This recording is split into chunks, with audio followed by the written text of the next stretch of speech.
Welcome to my channel. I am Simran Sahani. तो all the class 12 physical education students, कैसी हो गई आपकी प्रिपरेशन? तो आई होप आप लोगों ने सारे चैप्टर्स अभी तक अच्छे से पढ़ लिए होंगे। और अब मैं आपको हर एक चैप्टर के जो मोस्ट इंपॉर्टेंट क्वेश्चन है और जो प्रीवियस ईयर में बहुत बार पूछे गए हैं वो कराने वाली हूँ। ठीक है, तो एक तरीके से आपका फुल ऑन सिलेबस का रिविजन हो जाएगा इस वीडियो से। तो स्टार्ट करते हैं इस वीडियो को। एंड अगर अभी भी कोई चैप्टर जो है जिसमें आपको कोई कंफ्यूजन आ रहा है ना, तो अभी भी guys I am telling you, description box में फिजिकल एजुकेशन की प्लेलिस्ट गिवन है। मैंने सभी चैप्टर्स को ना बहुत डिटेल वे में पढ़ा दिया है। और अगर तुम चैप्टर का अगर वीडियो सुन लोगे तो तुम्हें कोई भी डाउट नहीं रहने वाला है। समझ गए? हिंदी में ऐसे समझाया कि अपने आप सुन लिया ना तो बनाकर लिखा हो गया आंसर। तो अगर कोई भी ऐसा पोर्शन है चैप्टर का ऐसा लग रहा है ADHD क्या था या फिर ये वाला इसका मीनिंग क्या था, अगर अभी भी कहीं पे भी पॉइंट पे आपको लग रहा है कोई चीज़ नहीं आती है तो वीडियो का वो पार्ट खोल के जो मैंने समझाया उसे समझ लो ताकि सारा क्लियर आउट हो जाएगा। Training in sports last chapter था वो भी अपलोड कर दिया, सारे चैप्टर मैंने अपलोड कर दिए हैं। स्पीड तेज करके सुन लेना कहीं पे भी डाउट है। और यहाँ क्वेश्चन आंसर से रिविजन कर रहे हैं हम। ठीक है, तो चलो स्टार्ट करते हैं अपना रिविजन। और जो ये मैं क्वेश्चन आंसर आपको कराऊंगी guys, these will be mixed bag. ऐसा नहीं है कि जो है सारे चैप्टर्स का लाइन बाय लाइन होगा, कभी कोई चैप्टर का कभी कोई चैप्टर का, जैसे एग्जाम में होता है ना, एग्जाम में कोई लाइन वाइज थोड़ी क्वेश्चन आते हैं। बिल्कुल ऐसे ही मिक्स्ड बैग तैयारी करने वाले हैं हम। तो स्टार्ट करते हैं इस वीडियो। क्वेश्चन है आपका व्हाट इज हाइपरटेंशन। तो योगा वाला जो हमारा चैप्टर है उसमें से हर एक डिजीज के ऊपर हमें शॉर्ट क्वेश्चन आंसर के चांसेस हैं। तो हाइपरटेंशन क्या होता है, तो आप इन दोनों में से कोई भी एक डेफिनेशन लिख सकते हो कि हाइपरटेंशन एक ऐसी कंडीशन होती है जहाँ पे जो हमारा प्रेशर होता है ब्लड का वो काफ़ी ज़्यादा इंक्रीज हो जाता है। तो दोनों में से कोई भी एक डेफिनेशन आप लिख सकते हैं। नेक्स्ट क्वेश्चन पे मूव करते हैं हम। ये सब इंपॉर्टेंट प्रीवियस ईयर में आए हुए क्वेश्चंस है। नेक्स्ट क्वेश्चन है elucidate about the autism spectrum disorder. ठीक है, तो ऑटिज्म के बारे में बताना है, ऑटिज्म स्पेक्ट्रम डिसऑर्डर। ठीक है, इसको ACD भी हम शॉर्ट फॉर्म में बोल देते हैं। इसमें क्या होता है, कम्युनिकेशन में बहुत ज़्यादा प्रॉब्लम होती है और इंटरेक्शन में। और इस अगर आप किसी से कम्युनिकेट नहीं कर पा रहे तो क्या होगा, आपकी सोशल एबिलिटीज़ बहुत ज़्यादा सफ़र होंगी। तो ऑटिज्म में क्या होता है कि कम्युनिकेशन सही से नहीं हो पाती है, restricted interests and repetitive behaviour. जिन बच्चों को ऑटिज्म होता है वो क्या करते हैं, वो एक काम को बार बार रिपीट करते रहते हैं और वो अकेले रहते हैं। क्योंकि वो बातचीत सही से नहीं कर पाते हैं, कम्युनिकेशन स्किल सही नहीं होती है, इसलिए वो अकेले रहते हैं। वो स्कूल हो गया या कोई भी अब जगह हो जाती है उनकी, वहाँ पे वो ना सही से फंक्शन नहीं कर पाते क्योंकि वो ना ही अच्छे से बोल पाते हैं ना ही अपनी बातों को जो है समझा पाते हैं किसी को, और रेपिटेटिव बिहेवियर करते हैं। तो ASD हो गया। नेक्स्ट पे मूव करते हैं हम। Explain the term sports training. Sports training क्या होता है? देखो, ट्रेनिंग मतलब क्या होता है, जब भी हम किसी अपने डिजायर्ड गोल के लिए पहले कोई तैयारी करते हैं उसको कहते हैं हम ट्रेनिंग। वैसे ही स्पोर्ट्स ट्रेनिंग किस लिए होती है, स्पोर्ट्समैन को और एथलीट्स को दी जाती है जिससे उनकी बॉडी में एंड्योरेंस, फ्लेक्सिबिलिटी, स्पीड को डेवलप करा जा सके और किसी ना किसी स्पोर्ट्स इवेंट के लिए, स्पोर्ट्स टूर्नामेंट के लिए उन्हें रेडी कराया जा सके। तो process of preparation in sports person to achieve a desired goal is called a sports training. What do you mean by the term physical disability? Physical disability में क्या होता है कि कोई ना कोई बॉडी पार्ट जो है वो सही से फंक्शन नहीं करता है। There are many types of physical disability, जैसे कोई डेफ है। Mention any two disability etiquette। आपको 2 disability etiquette बता रहे हैं कि अगर हम किसी डिसेबल्ड इंसान से मिले, चाहे वो बच्चे हो चाहे वो बड़े हो, हमें कैसा बिहेव करना चाहिए उनके साथ। तो आप कोई भी लिख सकते हैं गाइस, जो मैंने आपको कराए थे। तो 2 यहाँ पे गिवन है कि हैंडशेक करना चाहिए हमें उनसे, और उनसे पर्सनल क्वेश्चंस नहीं पूछने चाहिए। उनकी पुरानी लाइफ में क्या हुआ, उसकी आपका एक्सीडेंट कैसे हो गया या आप ऐसे कैसे हो, ऐसे क्वेश्चन भी नहीं पूछने चाहिए। और बहुत नॉर्मल टोन में उनसे बात करनी चाहिए। और क्या था हमारा कि अगर हम किसी डेफ इंसान से मिल रहे हैं तो उनसे बात करते हुए हमें अपने शोल्डर्स को टैप करना चाहिए, जो सिंपल बेसिक हमने लर्न कर दिया। आप कोई भी लिख सकते हो। Next, what do you mean by the term intellectual disability. तो it is a disability characters by significant limitation both in intellectual functioning and adaptive behaviour. इसमें क्या था हमारा कि अडेप्टिव बिहेवियर भी नहीं था और इंटेलेक्चुअल फंक्शनिंग भी सही से नहीं। Explain the procedure and advantages of bhujangasana. तो भुजंगासन याद है ना, कोबरा पोज। तो कोबरा पोज का पूरा आपको प्रोसीजर लिखना है। ठीक है, तो यहाँ प्रोसीजर गिवन है। मैंने आपको योगा एंड लाइफस्टाइल वाले चैप्टर में बहुत डिटेल में पढ़ाया था कैसे आप जो है आसन्स को बहुत ईजी लैंग्वेज में लर्न कर सकते हैं। ठीक है, तो ये आपको कोबरा पोज में आना है। पहले प्रोसीजर के थ्रू रीड करते जाइए प्रोसीजर को। एंड इसके एडवांटेजेस क्या है, increase the circulation of blood, cures acidity, indigestion, constipation, enhances the functioning of liver, kidney, strengthen arms and shoulder and decrease obesity. Obesity के लिए था ना ये आसन, तो ऑब्वियसली ओबेसिटी भी डिक्रीज करेगा। ठीक है, अब नेक्स्ट पे आते हैं, what is the role of yoga in preventing lifestyle disease. अगर योगा करेंगे तो लाइफस्टाइल डिजीज कैसे प्रिवेंट हो सकती है। लाइफस्टाइल डिजीज क्या है समझाया था मैंने आपको कि जैसे हमारी चेंजिंग लाइफस्टाइल है उसकी वजह से हमारे को बहुत ज़्यादा डिसीजेज होने लग गई हैं जो पहले इतनी नहीं होती, जैसे ओबेसिटी, BP आजकल काफ़ी कॉमन हो गया है, डायबिटीज़ होना भी कॉमन हो गया है। ये सब अब कॉमन क्यों हो रहे हैं, क्योंकि लोगों की लाइफस्टाइल में चेंज आ रहा है, काफ़ी ज़्यादा लेजी सा लाइफस्टाइल होता जा रहा है लोगों का, इस वजह से। तो अगर हम योगा करेंगे तो हमें इन डिजीजेस से हम बच सकते हैं। ठीक है, तो yoga helps in improving our flexibility, lower our stress कम कर देता है, and increase our confidence, and finally contributes to a healthier lifestyle on the whole. There are various lifestyle diseases like obesity, diabetes, asthma, hypertension and backache. ठीक है, तो यहाँ पे आप जो आसन के बेनिफिट्स थे हमारे वो भी लिख सकते हैं। तो अगर हमें योगा करते हैं तो वो हमें कैसे हेल्प करता है, ये देखिए आप, through regular participation in yoga, या फिर आसन आएगा अगर कि आसन कैसे हेल्प करते हैं डिजीज से बचने में, तो भी ये लिख सकते हैं। योगा आएगा तो भी लिख सकते हैं, क्योंकि योगा और आसन के बेनिफिट सेम ही हैं। बोन्स एंड जॉइंट्स स्ट्रॉन्ग हो जाते हैं जब हम आसन और योगा करते हैं, मसल स्ट्रॉन्ग हो जाते हैं, सर्कुलेशन ऑफ ब्लड नॉर्मल हो जाता है, रेस्पिरेटरी ऑर्गन अच्छे से काम करते हैं, एफिशिएंसी हो जाता है डाइजेस्टिव सिस्टम की, न्यूरोमस्कुलर कोऑर्डिनेशन सही हो जाता है, और इम्यून सिस्टम स्ट्रेंथ हो जाता है अगर हम योगा करते हैं। तो योगा करेंगे तो लाइफस्टाइल डिजीज से बच सकते हैं। ठीक है, briefly explain the symptoms and causes of asthma, और आपको 2 आसन बताने हैं। तो अस्थमा एक ऐसी डिजीज होती है जिसमें हमारा जो रेस्पिरेटरी ट्रैक्ट, ये जो एयरवेज होती हैं, ये कैसी हो जाती हैं, ये काफ़ी ज़्यादा नैरो हो जाती हैं, क्योंकि इनमें म्यूकस भर जाते हैं, तो इसलिए सांस लेने में प्रॉब्लम होती है। ठीक है, करें तो एलर्जी की वजह से हो सकती है, हेरिडिटी भी हो सकता है, अगर हम इनहेल कर ले कुछ गैसेस को, डस्ट को, या कुछ हार्मफुल सब्सटेंस को, तो भी हमारे को अस्थमा हो सकता है। ठीक है, आसन कौन कौन से हैं, हमने बहुत सारे आसन करे थे अस्थमा के, जैसे कि चक्र आसन, गोमुख आसन, जो आपको अच्छे से याद हो, सुखा आसन, जो आपको अच्छे से याद हो आप एक्सप्लेन कर देना। Next question, elaborate the types of aggression. कौन से चैप्टर का है, साइकोलॉजी एंड स्पोर्ट्स वाले चैप्टर का इंपॉर्टेंट क्वेश्चन है। अग्रेशन कितने टाइप्स के थे, होस्टाइल, जिसमें पूरी मारा पीटी शुरू हो जाती है। दूसरा कौन सा था, इंस्ट्रूमेंटल एग्रेशन। इंस्ट्रूमेंटल एग्रेशन में क्या था कि वो जो है हम अपने गोल को अचीव करने के लिए अपने एग्रेशन का ही यूज़ कर लेते हैं। ठीक है, और जो असर्टिव एग्रेशन था, explain the meaning of external motivation. तो एक्सटर्नल मोटिवेशन कौन सा, जो मोटिवेशन या फिर जो चीज़ हमें इंस्पायर कर रही है एक्सटर्नल। एक इंट्रिंसिक मोटिवेशन था जिसमें हम खुद से खुद को इंस्पायर करते हैं। ठीक है, एक्सटर्नल यानी कि हमें किसी ने कुछ समझाया तो हम समझ गए और हमारे को मोटिवेशन मिल गई। There are various type of external motivation, इसमें रोल ऑफ स्पेक्टेटर्स भी आता है, knowledge of the goal, knowledge of result, award हो गया या फिर कोई रिवॉर्ड हो गया कि अच्छा किसी रिवॉर्ड के लिए हम बहुत हार्ड वर्क कर रहे हैं, एक्सेट्रा एक्सेट्रा, जो भी हमने लर्न करे थे। रोल ऑफ स्पेक्टेटर भी एक बहुत इंपॉर्टेंट एक्सट्रिंसिक मोटिवेशन है। ठीक है, define personality and discuss the Sheldon's type of personality. तो शेल्डन ने कैसे डिस्क्राइब करती पर्सनैलिटी, इन्होंने 3 टाइप में डिस्क्राइब करती है हमारे बॉडी टाइप के बेसिस पे। क्या बोला था इन्होंने, कौन कौन से होते हैं, एंडोमॉर्फ, एक्टोमॉर्फ और मेसोमॉर्फ। ठीक है, यहाँ टेबल गिवन है, यहाँ से रिवाइज कर लीजिए कैसे हमारे बॉडी टाइप होते हैं डिफाइन। ठीक है, अब आगे के क्वेश्चन से मूव करते हैं। Next question, what is sports injury. तो हमारा स्पोर्ट्स इंजरी टॉपिक बहुत इंपॉर्टेंट है।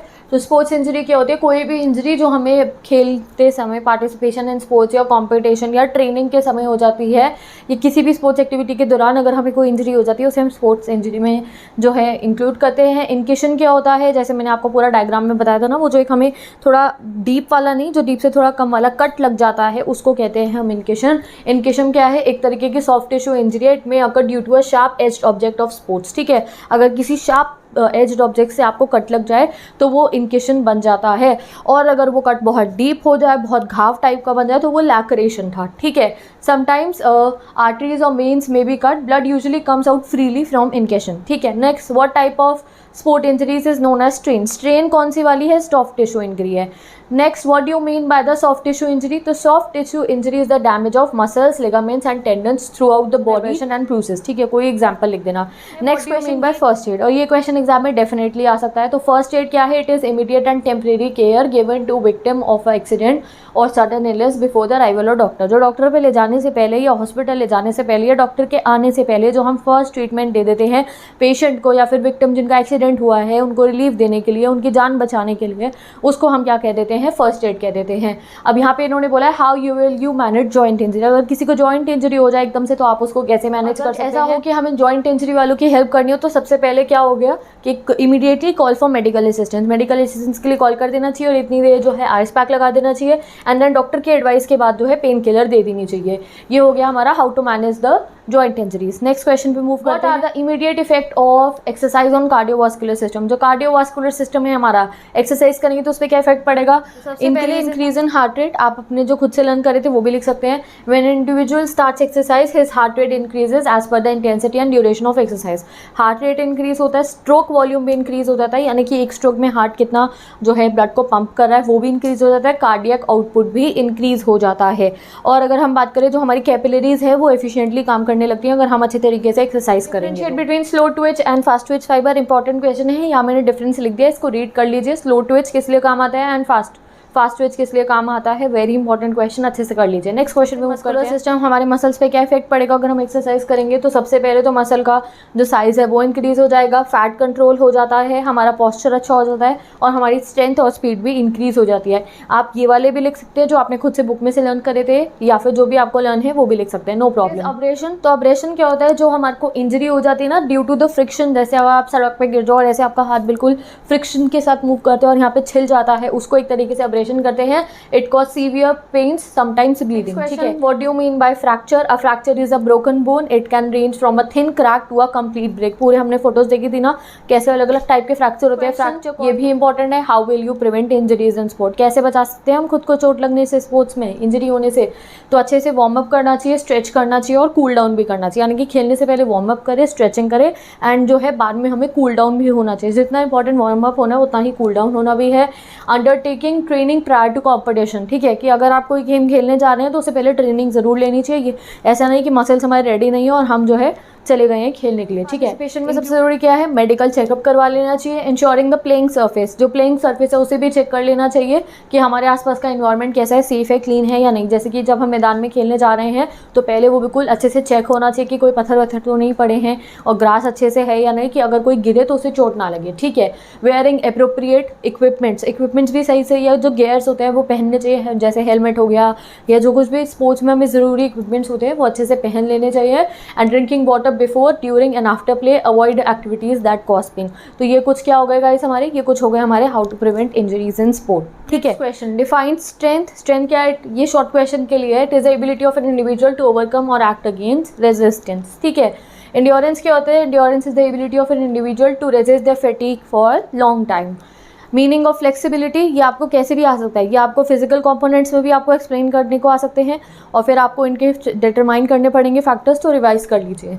What is the meaning of flexibility? It is ability of an individual to move his or her joints effectively through full range. ठीक है, what are the coordinative ability? तो it is an ability of an individual to perform the movement smoothly and efficiently. ठीक है, question guys बहुत ही ज़्यादा important है, इसको देख लीजिए। Describe the fartlek training method. ठीक है, ये कई बार पूछा जाता है एग्जाम में, ये कौन सा ट्रेनिंग मेथड होता है? तो आपको जो अपनी डेफिनेशन लाना है वो भी लिख सकते हो, ये भी लिख सकते हो। ये वो ट्रेनिंग मेथड होता है जो बेसिकली नेचुरल सराउंडिंग्स में भी हो जाता है। इसमें जो है बिल्कुल ही जो है सेल्फ डिसिप्लिनरी होता है। ये जो एथलीट है या जो स्पोर्ट्स पर्सन है वो अपने हिसाब से अपनी पेस मेंटेन करके इसको कंप्लीट करता है। पूरा उनको एरिया गिवन होता है, चाहे वो हिल होगी बीच में, फिर वहाँ पे कुछ ऑब्स्टेकल्स होंगे, फिर कुछ सिंपल एरिया आएगा, फिर से कोई ऑब्स्टेकल आ जाएगा, इस टाइप से ये पूरा एरिया होता है और वहाँ पे उनको ट्रेनिंग कराई जाती है। ठीक है, इंप्रूविंग मेथड्स, तो लॉन्ग क्वेश्चन के लिए ये इंपॉर्टेंट है जो आइसोमेट्रिक एक्सरसाइज, ठीक है, और आइसोटोनिक एक्सरसाइज और आइसोकाइनेटिक एक्सरसाइज है। ये तीनों टाइप की एक्सरसाइज जो स्ट्रेंथ बिल्ड के लिए इंपॉर्टेंट होती है,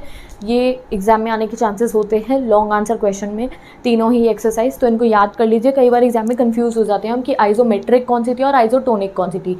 तो आइसोमेट्रिक गाइस वो होती है जिसमें हमें ना वो नहीं दिखता है, कोई मूवमेंट नहीं दिखता है, जैसे दीवार को धक्का मार रहे हो आप। ठीक है, आइसोमेट्रिक, इसमें क्या हमारे मसल में कंट्रैक्शन हो रहा होता है बट हमें कोई मूवमेंट दिखाई नहीं देगा। ठीक है, अब जो है रीड करते रहो। और आइसोटोनिक की बात करें तो इसमें टोन से याद कीजिए। टोन मतलब इसमें आइसोटोनिक एक्सरसाइज में एक तो मूवमेंट भी विजिबल होती है और साथ ही के साथ हमारे मसल टोन हो जाते हैं। अगर आप जैसे इसमें क्या करते हैं, हम वेट लिफ्ट कर रहे हैं, पुशअप्स कर रहे हैं, पुलअप्स कर रहे हैं, तो जब आप ये करोगे तो आपके मसल में इफेक्ट दिखेगा ना, ऑब्वियसली दिखेगा। आइसोटोनिक, ठीक है, तो आइसोटोनिक याद कर लीजिए। ठीक है, नेक्स्ट पे आते हैं हम। इसके एग्जाम्पल अगर आप देखो तो वेट लिफ्टिंग हो गया, ठीक है, या फिर आपका हो गया स्पॉट रन करना हो गया, जंपिंग करना हो गया। तो जब आप जंप करोगे तो मूवमेंट होगी ना, ठीक है। जब धक्का मार रहे हो वॉल को तो कोई मूवमेंट थोड़ी हो रही थी, तो वो आइसोमेट्रिक था, ये हो गया आइसोटोनिक। अब आखिरी आता है क्या, आइसोकाइनेटिक। अब ये योगा वाले चैप्टर का है क्योंकि ये चैप्टर तो बहुत ही इंपॉर्टेंट है। How asanas can help us, या फिर आसन हमारी किस तरीके से मदद कर सकते हैं, अलग अलग क्वेश्चन इससे बन सकते हैं। तो आसन हमारी बहुत हेल्प करते हैं हमारे लाइफस्टाइल में। अगर हम आसन करेंगे तो हमें काफ़ी सारी डिजीजेस से जो है बचा सकते हैं, मेंटल हेल्थ इंप्रूव होती है, बोन डिजीजेज नहीं होगी। और वेरियस टाइप ऑफ आसन जो है उसमें हमारी बॉडी ना ट्विस्ट होती है और बैकवर्ड जाती है, फॉरवर्ड जाती है, तो उससे हमारा वेट लॉस भी होता है, हमारा डाइजेशन भी अच्छा होता है। और बेसिकली इसमें बेनिफिट्स ऑफ आसन लिख देना, ठीक है। Okay, next question, what is obesity. तो जल्दी से मुझे कमेंट सेक्शन में ओबेसिटी की डेफिनेशन बताओ और 4 आसन बताओ जो ओबेसिटी में हम करते हैं, ठीक है।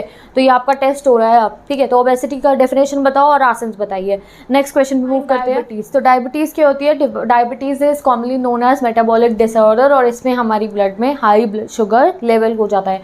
क्यों होता है? क्योंकि जब पैनक्रियाज इंसुलिन को सिक्रीट नहीं करता है या फिर इनफ सिक्रीट नहीं करते या फिर हमारे जो सेल्स होते हैं वो उसको रिस्पॉन्ड नहीं करते, तो हमें डायबिटीज़ होती है। डायबिटीज़ से बचने के लिए कोई भी 2 से 3 आसन ज़रूर लर्न कर लीजिए, और जो लर्न है मुझे कमेंट सेक्शन में बता दीजिए, क्योंकि डायबिटीज़ के आसन लिखने को एग्जाम में आ सकते हैं। Next question, what are the various causes of disabilities? ये भी लॉन्ग क्वेश्चन के लिए इंपॉर्टेंट है। क्या होते हैं डिसेबिलिटीज़ की वेरियस कॉजेज? तो हमने पढ़े थे genetic causes there, poverty is there, गरीबी की वजह से भी हो सकती है, मेंटल हेल्थ प्रॉब्लम की वजह से भी, एक्सीडेंट की वजह से भी डिसेबिलिटी हो सकती है, जैसे कि बाय बर्थ तो इंसान बिल्कुल ठीक है बट अनफॉर्चुनेटली कोई एक्सीडेंट हो जाए उनके साथ तो वो डिसेबल हो सकते हैं, सही हेल्थ केयर ना हो, या फिर न्यूक्लियर एक्सीडेंट की वजह से भी कई बार डिसेबिलिटी हो सकती है। ठीक है, तो कोई भी आप जो है ना 5 लर्न कर लीजिए। तो विद दिस मैंने काफ़ी सारे क्वेश्चंस को रिवाइज कर लिया है। ज़्यादातर क्वेश्चन वही हैं जो प्रीवियस ईयर में बार बार पूछे जाते हैं, और हम ये भी कह सकते हैं कि ये इंपॉर्टेंट है हमारे चैप्टर्स के। तो अभी हमने काफ़ी सारे क्वेश्चन कर लिए हैं। तो with this bye bye, take care, best of luck. मैं मिलती हूँ आपसे नेक्स्ट वीडियो में। So all the best for your class 12 physical education. अगर आपको रिवीजन करना है तो क्लास 12 की प्लेलिस्ट मैंने फिजिकल एजुकेशन की पेश कर दी है, तो जब तक आपके पास टाइम है आपको रिवीजन करना है, all the playlist is there, आप जाके यानी कि सभी वीडियोस हैं, आप जाके वहाँ से रिवाइज कर सकते हैं। इवन योगा एंड लाइफस्टाइल की तो मैंने एक अलग वीडियो भी बनाई थी इंपॉर्टेंट क्वेश्चन की, क्योंकि वो चैप्टर बहुत ज़्यादा इंपॉर्टेंट है। तो आपको अगर योगा एंड लाइफस्टाइल के इंपॉर्टेंट क्वेश्चन देखने हैं, नोट्स चेक करनी है, तो उसके लिए पिन कमेंट को चेक कर लीजिए, क्योंकि मैंने सारे चैप्टर्स के नोट्स ना हर एक चैप्टर के पिन कमेंट में जो है अपलोड कर दिए हैं, और कोई क्वेरीज है तो आप मुझसे पूछ सकते हैं। तो I will meet in the next video. Bye bye.